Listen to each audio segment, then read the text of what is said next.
Amén, gloria a Dios. ¿Por qué no le da el aplauso al Señor en esta hora? Tome su lugar, le damos una calurosa bienvenida. Usted que está aquí en la casa del Señor en esta hora, pues le saludamos, un gozo verlo en el mejor lugar, en la casa de Dios. De la misma manera saludamos a Iglesia en las Casas, Iglesia Roca de los Siglos, que en esta hora también nos están viendo por ahí en línea desde su salita, por ahí en compañía de toda su familia. Bendiciones, iglesia amada. Y también a la gente linda que nos ve a través de las diferentes redes sociales. Usted que nos está viendo a través de YouTube, bendecimos su vida. Gracias por estar con nosotros en esta hora. Y también aquellos que nos ven a través de Facebook Live en cualquier lugar, nación, país, en esta hora también le damos una calurosa bienvenida. Y aquellos que nos escuchan a través de la radio, de la misma manera, bendiciones para su vida. Bienvenidos al servicio de este día. Muy bien, estamos contentos porque Él reina. Él es el Señor de nuestras vidas, Él es nuestro todo y a Él debemos de darle siempre nuestra gratitud. Muy bien, vamos a estar yendo a la palabra del Señor en esta hora y vamos a estar hablando acerca de un clamor que produce transformación, amén. Un clamor que produce transformación. Cuando hablamos de clamor, nos damos cuenta que este concepto está muy bien plantado en toda la escritura, desde el Antiguo Testamento hasta el Nuevo Testamento, y obviamente un clamor que trae cambios, que produce algo significativo en nuestra vida. Y cuando produce transformación, dijimos, esto cambia todo el panorama. Vaya conmigo al Salmo 107 y vamos a estar leyendo versículos 1 y 2. El Salmo 107, vamos a estar versículo 1 y 2 leyendo en esta hora. Dice la palabra, alaben al Señor, y es un salmo que nos invita. Dios es un Dios que nos invita a cada uno de nosotros a hacer algo. Y en este caso dice, alaben al Señor. Ahora hay una razón muy importante, porque es bueno. ¿Cuántos decimos amén? Porque para siempre es su misericordia. Díganlo los redimidos del Señor, los que ha redimido del poder del enemigo. Bueno, cuando pensamos en los salmos, iglesia, estamos pensando en la palabra, y nos dice la escritura que toda esa palabra es útil para nuestra vida. En cualquier pasaje, cualquier escrito bíblico, obviamente bendice. Y cuando vamos a los salmos nos damos cuenta que los salmos tienen una riqueza impresionante para cada uno de nosotros. No solamente podemos ver promesas para esos tiempos, para el pueblo de Israel, sino podemos ver promesas para el día de hoy. Y sabe, algo peculiar de la escritura es que esta se aplica a nuestras vidas el día de hoy. O sea, no pasa de moda. Usted y yo necesitamos favores, necesitamos promesas para poder vivir. Bueno, Dios es un Dios de promesas.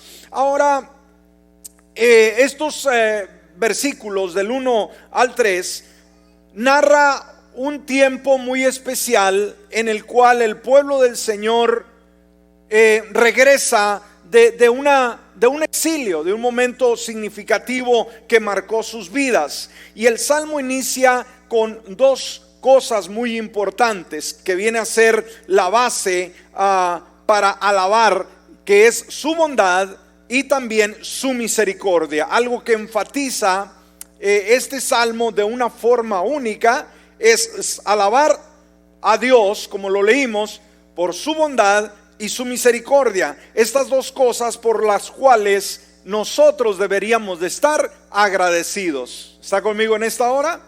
Dos cosas dijimos mencionadas en este salmo por las cuales debemos de estar agradecidos. Ya lo mencionamos. En primer lugar, la bondad de Dios. En segundo lugar, la misericordia, porque dice la palabra que no, si no hubiera sido por sus misericordias, ¿qué hubiera sido de nosotros, no? Si no fueran por su misericordia, su fidelidad.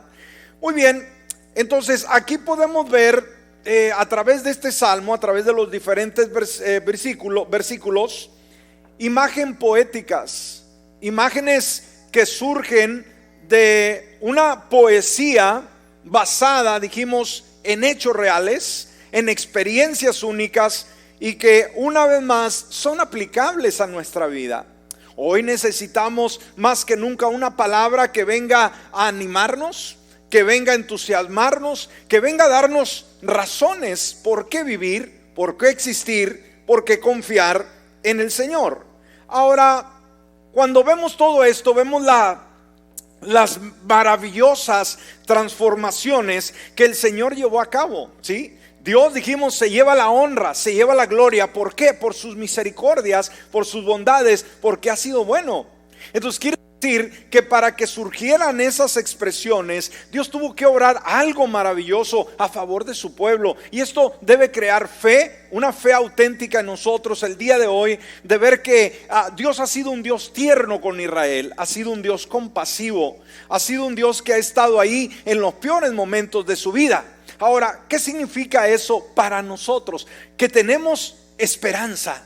Y la esperanza nos anima a poder salir adelante, a decir, yo no me voy simplemente a conformar con lo que me dictan las circunstancias, lo que me dicta la vida, los sinsabores, los problemas, las enfermedades y las crisis. Yo fui llamado para confiarle a Dios. Amén. Entonces, hoy más que nunca como iglesia debemos aprender a confiar en Dios, ¿sí? A confiar, a depender. Y cuando eso hacemos, la gracia de Dios se derrama sobre nosotros, dándonos la ayuda necesaria, dándonos la dirección que necesitamos para que nuestra vida sea significativa. Ahora, vamos a ver algunas transformaciones palpables que experimentó Israel en su proceso, ¿sí? En su trayecto, y cómo marcaron la vida de la nación, y una vez más cómo son aplicables para nosotros también el día de hoy. Y siempre debemos recalcar el hecho, iglesia, que si la palabra no es aplicable para nosotros, no tiene sentido. ¿Está conmigo? Sería un libro obsoleto, un libro sin significado, un libro histórico. Pero sabe, la palabra el día de hoy es más real de lo que nosotros nos imaginamos. Esas promesas se ven tan claras en nosotros y podemos confiadamente tomar de esas y hacerlas muy nuestras. Ahora, vamos a ver, dijimos, cómo el clamor hizo una gran diferencia. Y este es un principio que debemos de aprender. Sabe, a veces la vida se torna difícil y complicada. A veces hay cosas que no sabemos nosotros cómo enfrentar. Nos sentimos decaídos, sentimos que no encontramos una respuesta y nos sentimos tristes emocionalmente. Nuestro estado anímico se aflige, pero quisiéramos que las cosas cambiaran nomás porque sí. Y hay cosas que no van a cambiar, hay cosas que muchas veces vamos a tener que aprender a vivir con ellas. Pero sabe, hay un argumento muy excelente en la Escritura, que es el clamor, que el clamor mueve la mano de Dios, que cuando nosotros en nuestra necesidad clamamos por la ayuda divina, eso le dice a Dios que estamos interesados por Él. Ahora, debemos de entender que no estamos interesados solamente por sus beneficios. El clamor debe de ser dirigido en primer lugar a mostrarle el amor que tenemos nosotros hacia el Señor. ¿Escuchó? ¿Qué es lo que queremos primero? ¿Los beneficios de Él o lo queremos a Él? A Él. Y cuando lo queremos a Él, ¿qué sucede? ¿Va a haber un problema? Para nada. Los beneficios vienen a ser para nosotros. Ahora vamos a ver esas transformaciones. Dijimos el título, un clamor que produce transformación. ¿Qué fundamento nosotros podemos usar con relación al clamor y la transformación? En primer lugar, vamos a estar viendo el clamor de un cansancio a un descanso. El clamor del cansancio al descanso. Esto es muy opuesto, hermanos. Cansancio y descanso. El cansancio obviamente nos fatiga, el cansancio nos debilita, el cansancio nos deprime, pero el descanso nos trae frescura. ¿Estamos? Muy bien. Ahora, Veamos un detalle muy importante. Muchas veces el cansancio llega a la vida por el descuido que tengamos nosotros para con Dios. Dijimos, queremos sus beneficios, pero no queremos hacerlo a Él el Señor de nuestra vida. Israel era una nación que había sido llamada para que fuera un testimonio al mundo del amor y de su gracia. Pero, sin embargo, el pueblo se extravió en muchas ocasiones, como usted y yo lo vamos a hacer en muchas ocasiones. ¿Está conmigo? Todos nos vamos a extraviar de la voluntad de Dios. ¿Por qué? Porque nos descuidamos, porque así lo decidimos, porque algo sucedió y simplemente nos extraviamos. Y eso obviamente trae ciertas situaciones a la vida. Entonces vamos a ver los extravíos en los cuales se encontraba el pueblo, lo extraviado en sí que el pueblo se encontraba. En este salmo nos vemos en el versículo 4 y 5. Dice la palabra: perdidos anduvieron por el desierto, en el sequedal no hallaron camino hacia una ciudad habitada. Estaban hambrientos y sedientos, y sus almas desfallecían en ellos. Amén. Aquí podemos ver la descripción que se nos da en un momento cuando Israel pasa por un momento crítico, un momento en el cual estaba desesperado, estaba extraviado. Dice: perdidos anduvieron por el desierto, en el sequedal. ¿Se ha perdido usted en algún momento, en algún lugar, en alguna ciudad, en algún espacio? Ese es un sentimiento impresionante. No sé si se le ha tocado a usted perderse en algún bosque. Wow, eso debe ser desesperante, ¿no? El hecho de que usted entra y empieza a caminar y cuando usted voltea para volver una vez más a tomar o retomar el camino por donde llegó, todo le parece igual. Todo le parece igual. Imagínese qué es lo que inmediatamente siente la persona cuando se pierde. Un horror impresionante, un miedo. No dice: yo soy una persona que puedo salir, que puedo conducirme y voy a llegar hasta el campamento. No, inmediatamente siente una tiniebla que lo cubre de desesperación, de angustia, de aflicción. Dice: no hallaron camino hacia una ciudad habitada. Una vez más ponemos el mismo ejemplo: perdido en el bosque y que simplemente no encuentra la salida, no encuentra la ciudad donde usted quiere llegar. Y no solamente esto, sino estaban hambrientos y sedientos, sus almas desfallecían en ellos. Aquí podemos ver la gran carga que ellos tenían. Desde el momento que nosotros leemos la narración, echando a vagar nuestra imaginación, nos damos cuenta que era un momento bastante desesperante. Entonces así se encontró Israel. Empero el problema no era en sí estar perdido, el problema era no clamar, pero ellos hicieron lo correcto. Amén. Necesitaban dirección cuando uno está perdido, cuando uno está extraviado de la verdad, cuando uno no encuentra el camino que es Cristo Jesús. ¿Qué es lo que tiene que hacer? Clamar: Señor, necesito que ilumines mi vida. Necesito que me des dirección en el camino para poder salir de esta circunstancia. Pero lo más importante de Israel es que surgió un clamor. ¿Cuál fue lo más importante de Israel? ¿Andar perdido en el desierto? ¿Andar extraviado con un hambre terrible? ¿Eso era lo extraordinario? No, esa era la carga, eso era lo negativo. Pero lo positivo de todo ello fue su clamor. Y el clamor abre la puerta a la dirección. ¿Me escuchó? Clamor abre la puerta a la dirección. Entonces surgió un clamor. Cuando vamos al versículo 6 de este mismo capítulo, en su primera parte, dice: en su angustia clamaron al Señor. ¿Qué hizo Israel, iglesia? en su angustia clamó al Señor. Y ese es un vivo ejemplo para cada uno de nosotros. ¿Está usted angustiado? ¿Se siente perdido, perdida? ¿Se siente como que nada le sucede para bien, que todo está mal? Es el momento de clamar. Usted no pida que simplemente las cosas cambien porque sí. Usted tiene que clamar al Señor, el que Él es su ayudador, el que está ahí para socorrerlo. Alguien puede decir amén a ello.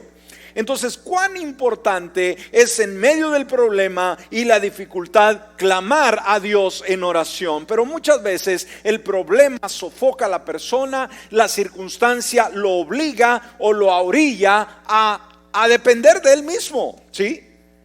Y no, yo sé la salida, yo sé cómo encontrar la salida del bosque. Y lo único que encuentra es verse más perdidos. Pero ¿qué es lo que hacen?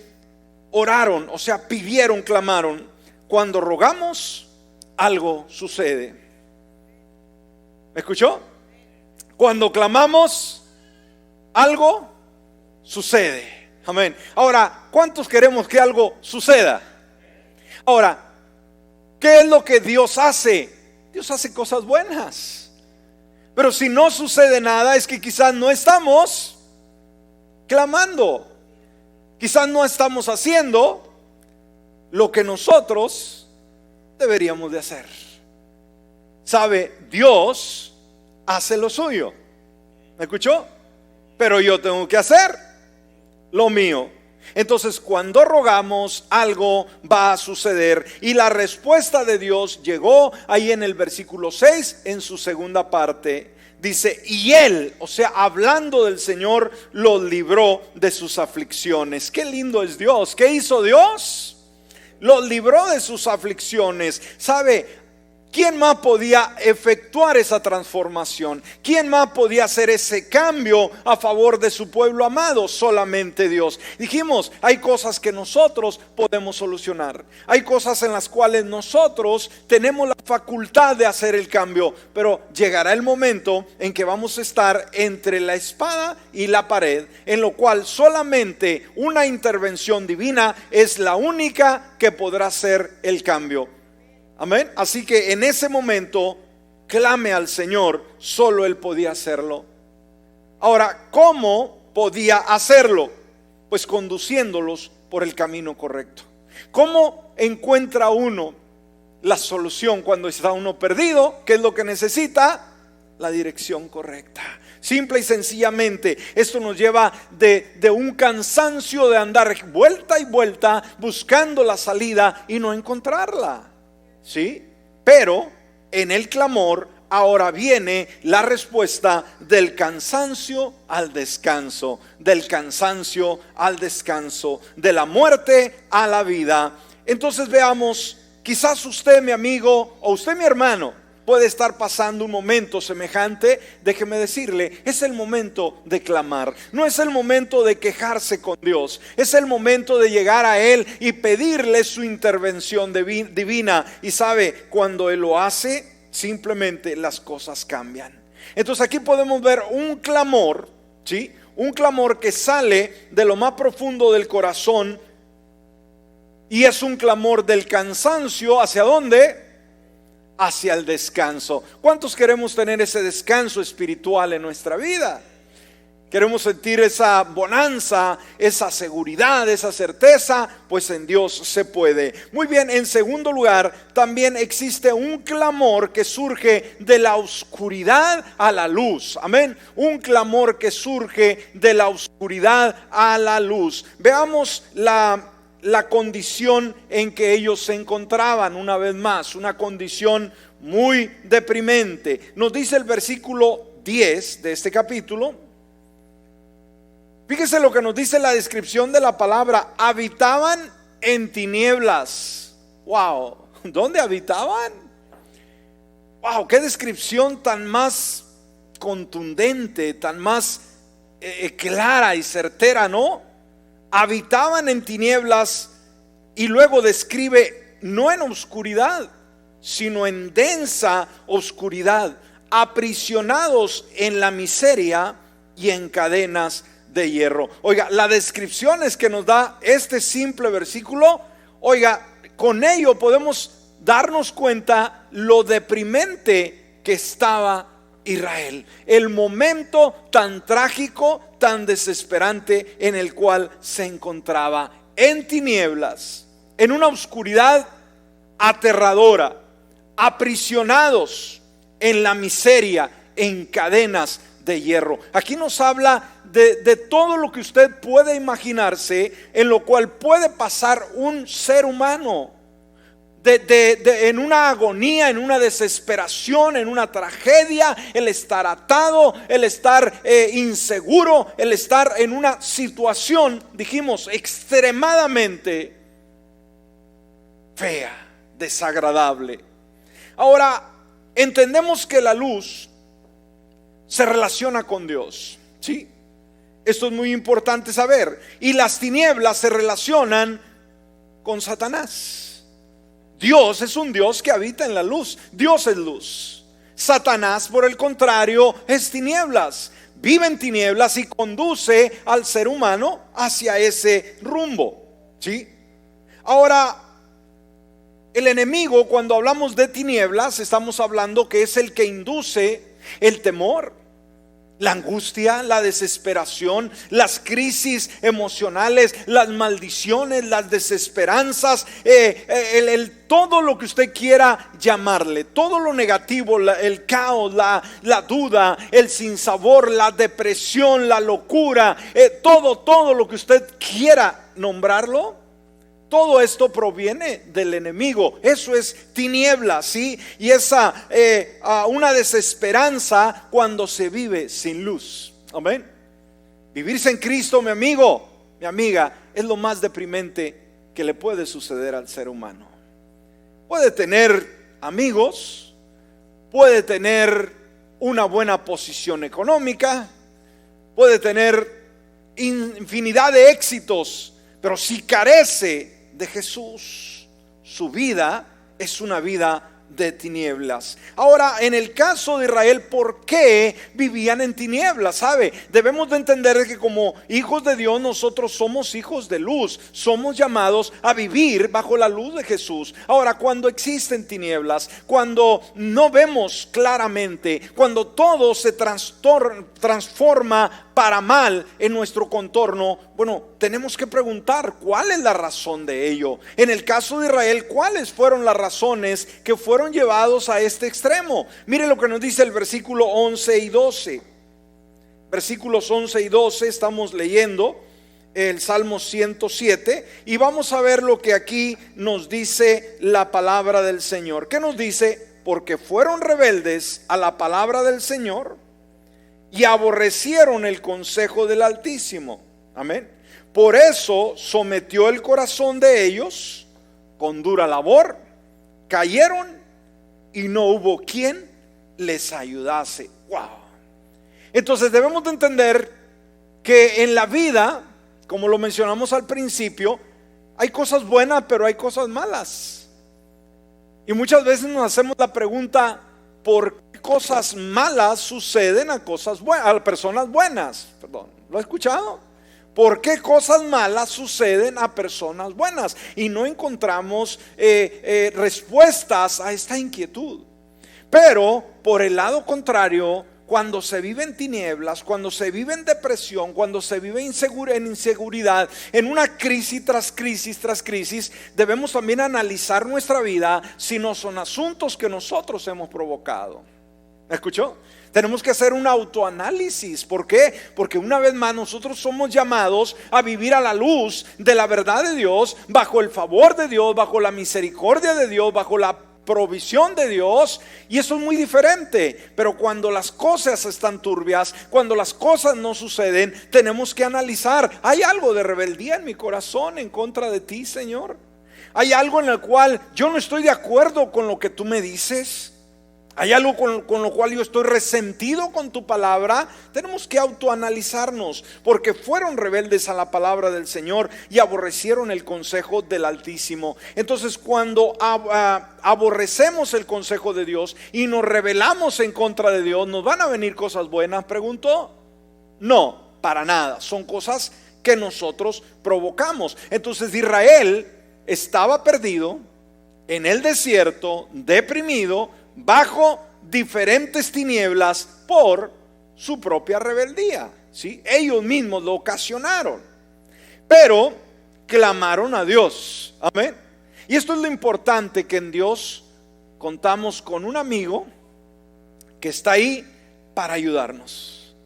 No es un Dios que está esperando que nosotros hagamos lo incorrecto para que Él nos castigue. Dios es un Dios de misericordia, un Dios que está ahí para ayudarnos. Amén. El versículo 13, en su primera parte, vino el clamor. Qué bueno, ¿no? Que en su rebeldía, en su obscuridad, en su crisis, clamaron a Dios. Y este es un ejemplo que no importa hasta dónde pueda caer el ser humano, no importa hasta dónde la persona se conduzca, ¿verdad?, sin ser dirigido por Dios, Dios es uno que está ahí cuando le clamamos. Dice la palabra, pero en su angustia clamaron al Señor. Aquí vemos un segundo clamor. Ahora, la respuesta de Dios, ¿cuál fue? La podemos ver en la segunda parte del versículo 13 y el 14. Y dice, Él los libró de sus aflicciones. ¿Qué hizo el Señor? Él los libró de sus aflicciones. Y fíjese el contexto, hermanos. No dice, y vinieron mejores tiempos. Y no dijo, bueno, y cambiaron las situaciones. No, Él los libró, de sus aflicciones. Y esto es importante en esta pandemia que estamos enfrentando, que decimos, ojalá y cambien, vengan mejores tiempos, ojalá y todo vuelva a como era antes. Quisiéramos que todo de la noche a la mañana ya no hubiera este mortal virus, pero sabe, no va a pasar así. Y debemos de entender, ¿no?, que Él es el que dicta, Él es el que tiene el control absoluto. Por lo tanto, es nuestra responsabilidad orar, clamar a Él en medio de esa situación. Y sabe, Él personalmente nos va a decir, los libró de sus aflicciones. Y qué bueno que es Él, que no es una persona enviada, ¿no?, que no es un intermediario, sino es Dios mismo. Él obrando a nuestro favor. Dice el versículo 14, lo sacó. ¿De dónde estaban? ¿Dónde estaban? ¿Recuerda? ¿Dónde se encontraban? En luz, en tinieblas, en crisis, en desespero, en tragedia. Por lo tanto, lo sacó de las tinieblas, de la densa oscuridad. ¿Y qué hizo? Rompió sus cadenas. Wow, qué lindo es Dios, ¿no? Que Él se especializa en romper esas cadenas de amargura, de desesperación, de flaqueza, de cualquier adjetivo que usted quiera agregarle. Qué lindo es Dios, que Él nos saca de las tinieblas, unas tinieblas densas, y rompe las cadenas. Entonces, la oscuridad obviamente nos habla de ese reino del enemigo, donde Él gobierna, donde Él está, donde Él continuamente está trabajando. Pero Jesucristo es la luz del mundo. Qué lindo que contamos con la luz. Si todo fuera tinieblas, imagínese el no tener esperanza, el estar continuamente esperando a que lo malo suceda y nada benéfico. Eso sería horrible. Pero qué bueno que Jesús es la luz del mundo. Juan, en el capítulo 8, versículo 12, ¿qué nos dice? Otra vez Jesús les habló diciendo, ¿qué dijo? Yo soy la luz del mundo. Wow. Él personalmente, o sea, no tuvo temor. Yo soy la luz del mundo. Y luego dice, el que me sigue no andará en tinieblas. ¿Dónde estaba el pueblo por su rebeldía? En tinieblas. ¿Cuántas personas sin Dios el día de hoy viven en esa densa tiniebla? Bajo idolatría, bajo hechicería, bajo hábitos que les están contaminando, que les están alejando de Dios y que los mantienen esclavizados en esa oscuridad. Pero cuando vienen a Jesús, que es la luz del mundo, esa vida oscura en tinieblas ahora resplandece. Ahora hay un nuevo brillo y una nueva razón para vivir. Una vez más, yo soy la luz del mundo, el que me sigue no andará en tinieblas, sino que tendrá la luz de la vida. Él quita las tinieblas de la vida, mi amigo y mi hermano, amén. Él quita esa oscuridad densa y nos lleva a su verdad. Muy bien, entonces aquí en este segundo lugar podemos ver ese clamor, un clamor que surge de lo más profundo del corazón, que es de la oscuridad a la luz. Y en tercer lugar, el clamor de la enfermedad a la ¿qué? A la salud. En tercer lugar, un clamor de la enfermedad a la salud. Veamos la condición en que se hallaba Israel. Versículo 18. Dice la palabra: su alma abominó toda comida.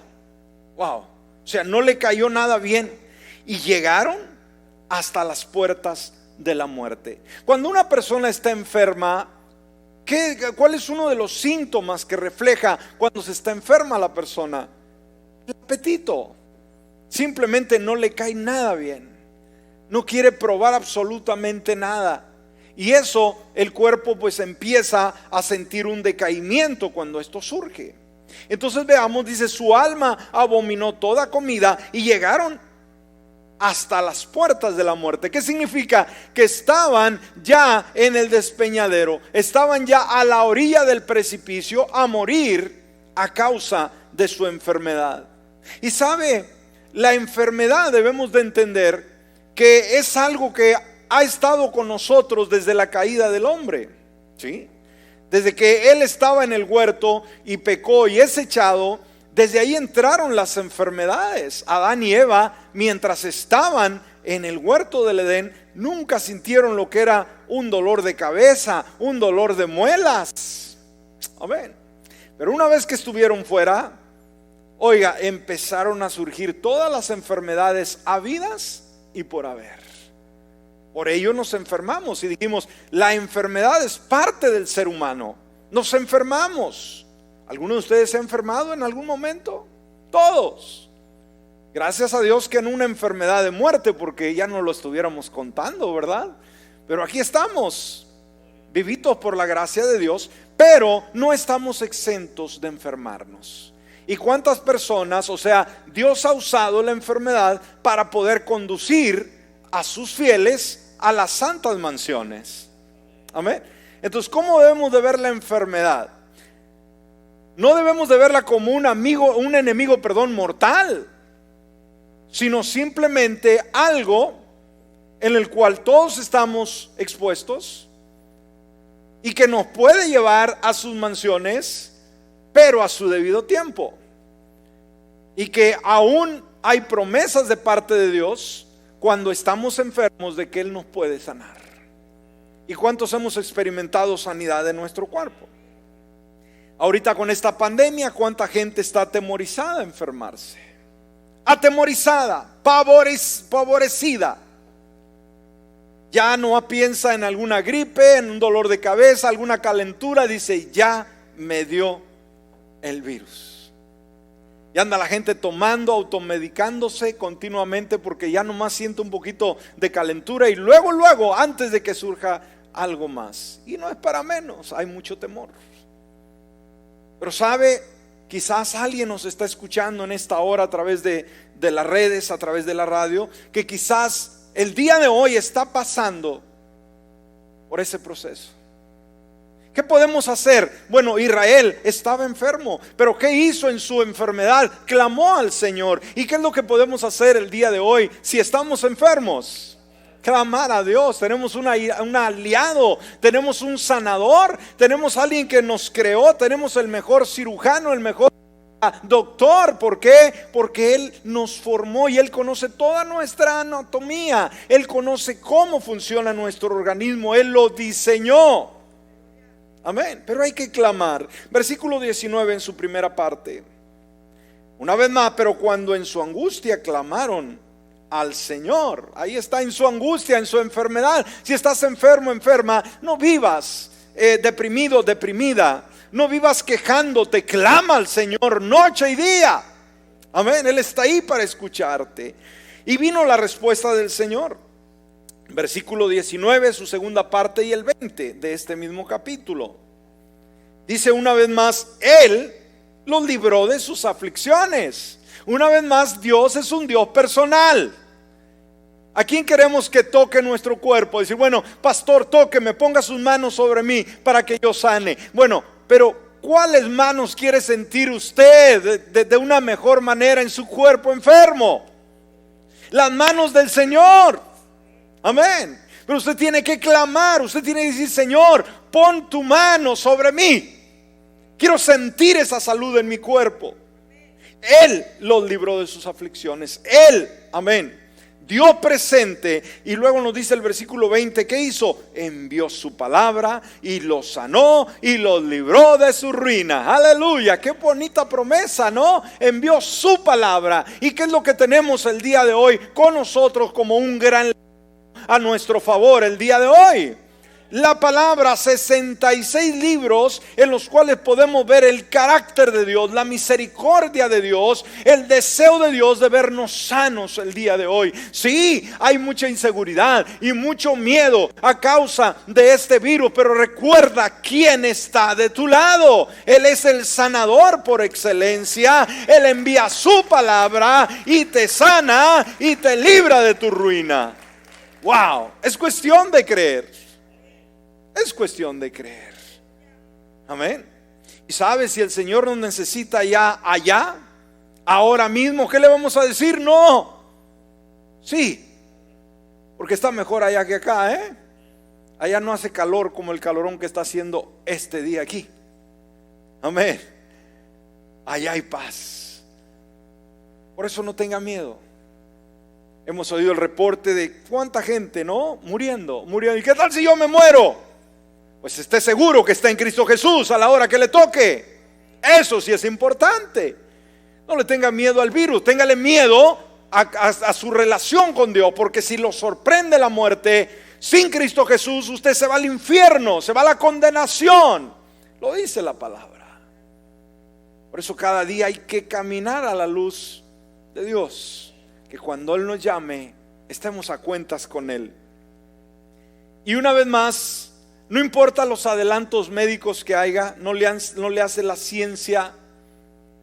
Habrá enfermedades que no podrá sanar, pero solamente hay uno, que es el Señor. El Señor nos muestra que por sus llagas nosotros hemos sido sanados. Dice Isaías 53:5, pero Él fue herido por nuestras transgresiones, molido por nuestros pecados. El castigo que nos trajo paz fue sobre Él, y por sus heridas fuimos nosotros sanados. Aquí hay promesas, iglesia. No tenemos que vivir en temor. Decir, bueno, yo estoy sano, pero ¿qué tal si me enfermo? Use la misma palabra. Declare la misma palabra. Amén. Por sus llagas yo ya fui sano. Entonces, ¿qué quiere decir? Que no tengo por qué enfermarme, porque por Él, por su misericordia, yo soy sano. Amén. Vamos a detenernos. Así que podemos ver tres clamores muy importantes que Israel experimentó. Cambios, transformaciones que llegaron. ¿Cuál fue el secreto? El clamor. Está desesperado, tiene dudas, tiene enfermedades, tiene algo que le está agobiando. No es el momento de llorar, no es el momento de quejarse, es el momento de clamar. Póngase de pie en esta hora.